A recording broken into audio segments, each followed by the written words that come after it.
Seat को लेकर हो रही है बात, ये हम लोगों का विषय नहीं है। हम लोगों के पार्टी का जो गठबंधन हुआ है किसी व्यक्ति के साथ नहीं हुआ, दल के साथ हुआ। नमस्कार, दर्श न्यूज देख रहे हैं आप। मैं हूं दिव्यांशु। तेजस्वी यादव दिल्ली से पटना लौट आए हैं। आज एयरपोर्ट पर उन्होंने बयान भी दिया है। तेजस्वी यादव दिल्ली गए हुए थे, उनकी बेटी का जन्मदिन था, जन्मदिन मनाने सपरिवार वहां पर पहुंचे हुए थे और आज तेजस्वी यादव पटना लौट आए हैं। इस वक्त की बड़ी खबर, तेजस्वी यादव पटना लौट आए हैं और पटना लौटते ही उन्होंने बीजेपी पर हमला बोला है। साथ ही जो आज सीट शेयरिंग का ऐलान हुआ है महागठबंधन की तरफ से, जो 26 सीट आरजेडी लड़ेगी, 9 सीट कांग्रेस लड़ेगी और 5 सीट पर लेफ्ट की पार्टियां लड़ेगी। पप्पू यादव को लेकर जब सवाल उनसे किया गया तो तेजस्वी यादव ने कहा कि उनका जो गठबंधन है वो पार्टी के साथ हुआ है, दल के साथ हुआ है, ना कि किसी व्यक्ति विशेष के साथ हुआ है। तो एक तरीके से पप्पू यादव को किनारे लगा दिया है। तेजस्वी यादव का जो बयान है उससे ये साफ नजर आ रहा है। क्या कुछ कहा है तेजस्वी यादव ने, आज हम आपको सुनाते हैं। हम लोग पूरी तैयारी है हम लोगों की और मजबूती के साथ हम लोग चुनाव लड़ेंगे। और कई बार हमने ये इस बात को भी दोहराया कि बिहार में जो है चौंकाने वाले जो परिणाम जो है वो सामने आएंगे। आप लोग देखिए, महागठबंधन में लेफ्ट पार्टी है, कांग्रेस पार्टी है, आरजेडी है। 3 लेफ्ट पार्टियां हैं, आरजेडी और कांग्रेस, यानी 5 दल का ये महागठबंधन है और 5 को जो है सीट बंटवारा हो गया। दूसरी तरफ एनडीए खेमे अगर आप देखेंगे तो कई लोगों को तो जगह मिली ही नहीं, कई लोग चले गए।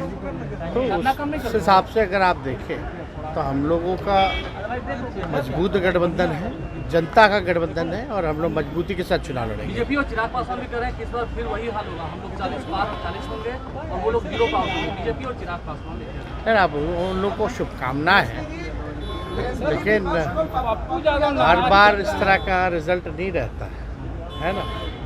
और कोई भी अमृत पी के तो आया नहीं है स्वर्ग से। सीट को लेकर हो रही है बात, ये हम लोगों का विषय नहीं है। हम लोगों के पार्टी का जो गठबंधन हुआ है किसी व्यक्ति के साथ नहीं हुआ, दल के साथ हुआ। तो कांग्रेस से तो हम लोगों का बहुत पहले से ऐलान है और सीट बंटवारा जो है वो तो जनवरी से ही बातचीत हम लोगों की चल रही है।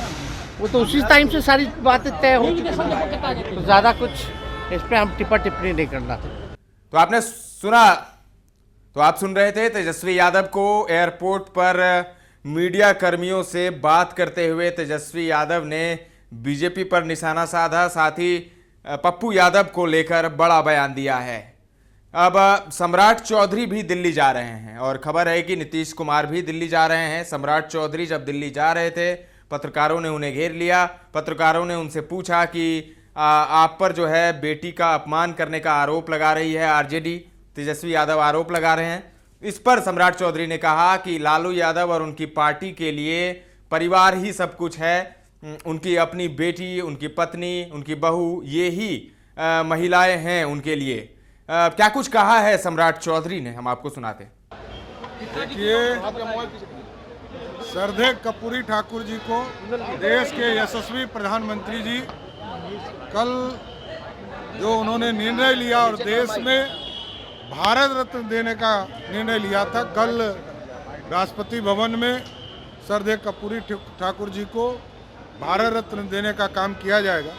उस कार्यक्रम में हम लोग दिल्ली जा रहे हैं और जो गरीबों के, पिछड़ों के नेता कर्पूरी ठाकुर जी थे, उनके प्रति पूरी संवेदना भी व्यक्त करता हूं और साथ साथ देश के यशस्वी प्रधानमंत्री जी को धन्यवाद भी देता हूं कि जिन्होंने भारत रत्न देकर गरीब के, फकीरों के लाल कर्पूरी ठाकुर जी को भारत रत्न देने का काम आपके खिलाफ बोल रहे थे, तेजस्वी यादव के बेटियों का अपमान कर रहे हैं आप। देखिए एक चीज समझिए, लालू जी के लिए या लालू जी के परिवार के लिए सिर्फ अपने परिवार के लोग ही दिखते हैं। उनके यहाँ महिला का मतलब उनकी माँ, उनकी बहन, लेकिन भारतीय जनता पार्टी के लिए पूरे देश की बहन, पूरी माँ और पूरे देश की बहनों की चिंता करने वाली ये पार्टी है, ये परिवार है। ये सिर्फ अपने परिवार की चिंता कर सकते हैं, लेकिन भारतीय जनता पार्टी पूरे देश के महिलाओं की चिंता करती है। तो आपने सुना सम्राट चौधरी को किस तरीके से उन्होंने लालू यादव और आरजेडी पर परिवारवाद को लेकर फिर से निशाना साधा है। तमाम अपडेट्स आपको देते रहेंगे, बने रहें दर्श न्यूज के साथ।